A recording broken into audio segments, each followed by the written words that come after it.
only just begun.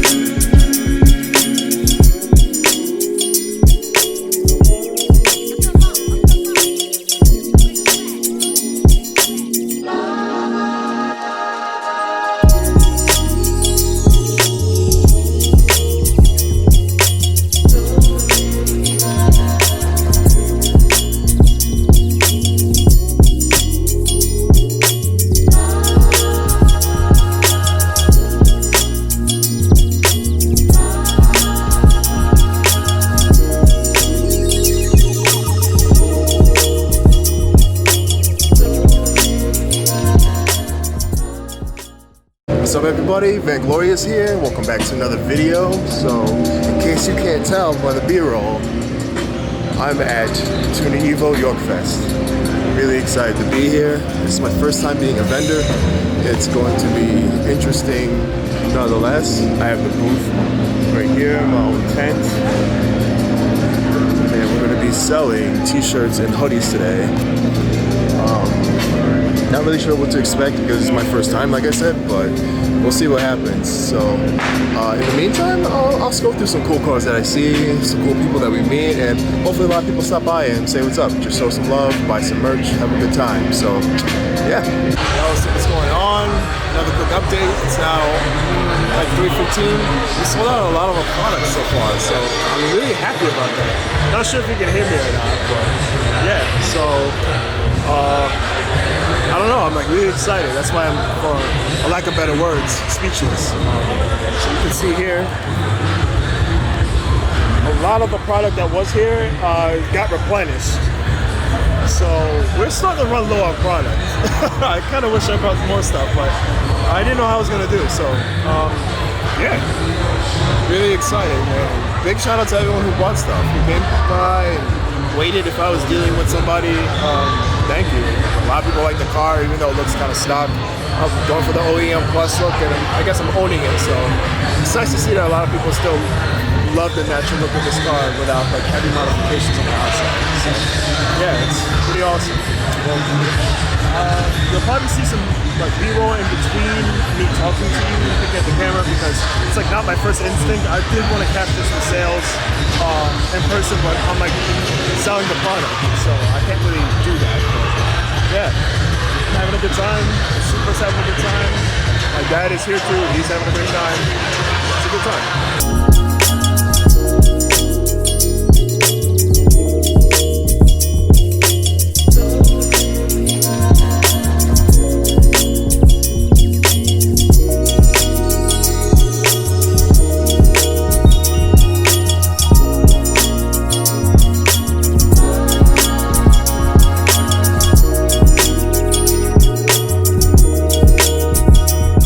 Welcome back. So it is Monday. As you can tell, it was a busy weekend because I was at the show and then the very next day was Mother's Day. So I had quite the weekend, and Saturday, to be honest, was very unexpected.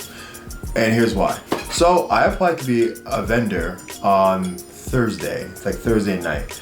And then I got a call on Friday afternoon saying that I've been approved to be a vendor because the show was the very next day. So that's like less than 24 hours to prepare everything, get my ducks in a row, and figure out how I was going to fit all those things in a car. But obviously you can't fit a whole vending setup in any of my cars. So I asked my pops, and my pops actually came through with one of his vehicles.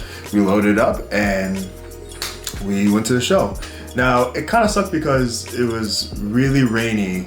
I mean, it was raining Friday, and it was definitely raining Saturday. So it was just, the ride there was not fun. And the ride back wasn't fun either because we ran out of sunlight by the time we got out of the event. And there's, I don't know if you guys, and no offense to PA drivers, if you are watching this and you're from PA, I'm from Jersey, so I have a bias, and I would say that some of y'all drivers are terrible. But I will agree, Jersey drivers are trash too, so I'm just saying, I didn't have the best time on the road coming back, especially at night, because y'all want to do Indy 500 and heavy rain and think nothing's gonna happen. I digress. Let's talk about the event. So we got there, we set up. Setup was really easy because practice the day before. Got everything set up as you could see, and you know, even as a first time doing this, it was definitely nice to be able to look around. Like, I had Elite Tuner right next to me, so that was a huge help because, you know, just looking at their establishment and, you know, the brand by itself, you could see that Elite Tuner does things right. And, you know, I've went to 4 Elite Tuner shows. I like going to their shows at Code Dragway.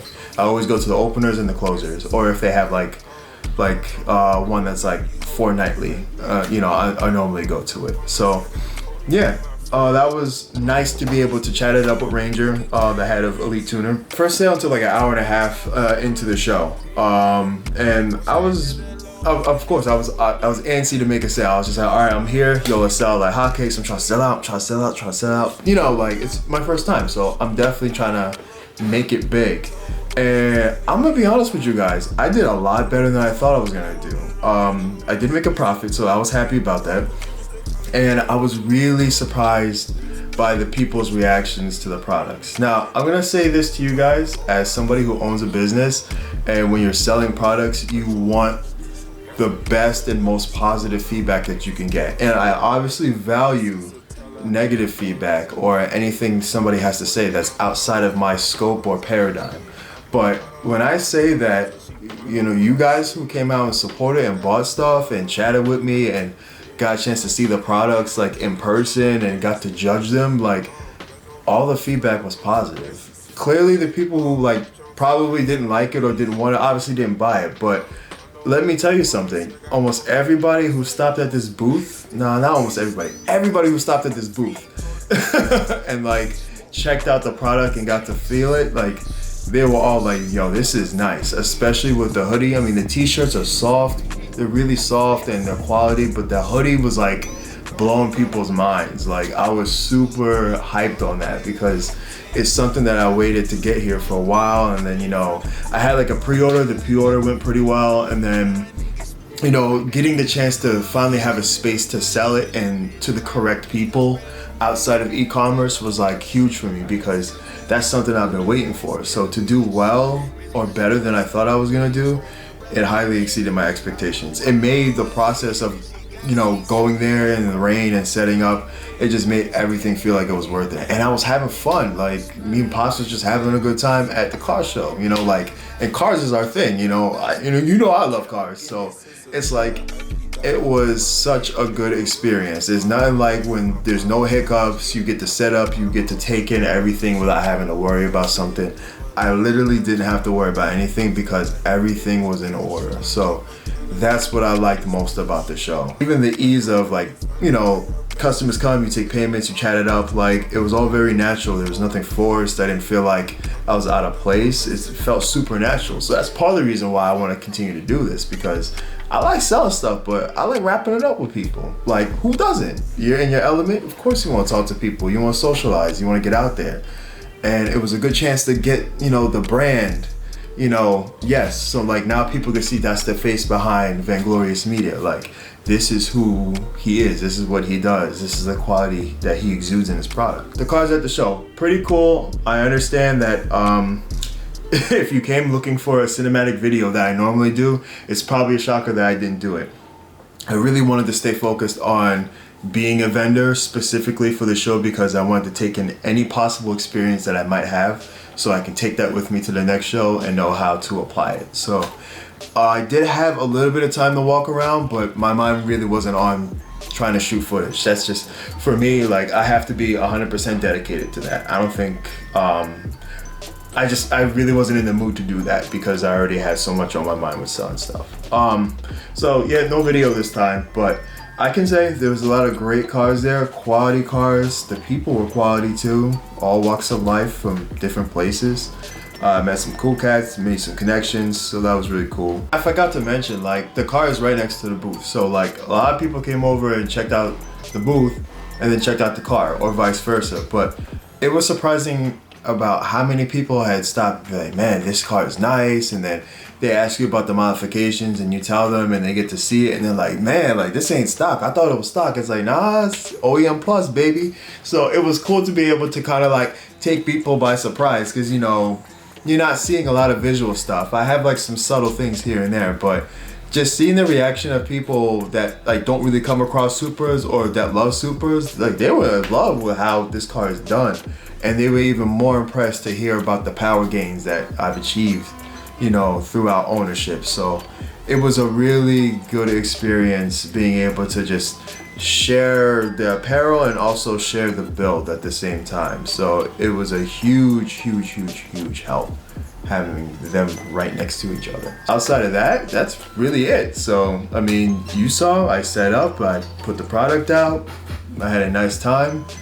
10 out of 10 would do it again. So that's gonna be it for me for this video. Hopefully you liked a little bit of this. I know it's a little different, but you know, if you were ever wondering what that side of that is like, you're getting it from a perspective of somebody who did it for the first time. So use this as, you know, some type of research or as some type of example, or just if you're curious about it, here's your positive affirmation to do it. If you want to do this, I would say 100% do it. If you have the know-how, if you have the product, and you have the drive, apply to be a vendor, pay that fee, and get it done. Like, do it. It's definitely worth it. I highly encourage it. Just do it. It was a great experience. So I'm gonna leave you on that. I also have one other thing to say. My next batch of videos are gonna be pretty different as well, but I wanna try something new. I'm not huge on talking. Usually I like to have visuals because I know sometimes it's like, you know, somebody is just talking to you and you're like, when is this guy gonna shut the fuck up? But I wanna see if this actually works. So I know a lot of people that are either new to the scene or just don't really understand how the car industry moves in terms of cars that comes out, or you know, people who see a concept car with rumored details and then the finished product comes out and then now they're upset about something. You know, these days everybody's excited about something. Like the Supra came in automatic only at launch and now it's coming in manual, or oh, your Supra is a BMW, this, that, and the third. Mainly I'm going to be touching the whole debate on why there is no 2JZ in this new Supra. It's just going to be one of the major topics I'll talk about because apparently most people don't understand it. So I'm going to tell you right now, the title of the next video is why there's no 3JZ yet. So on that note, I'll catch you guys next time. Stay safe. Peace.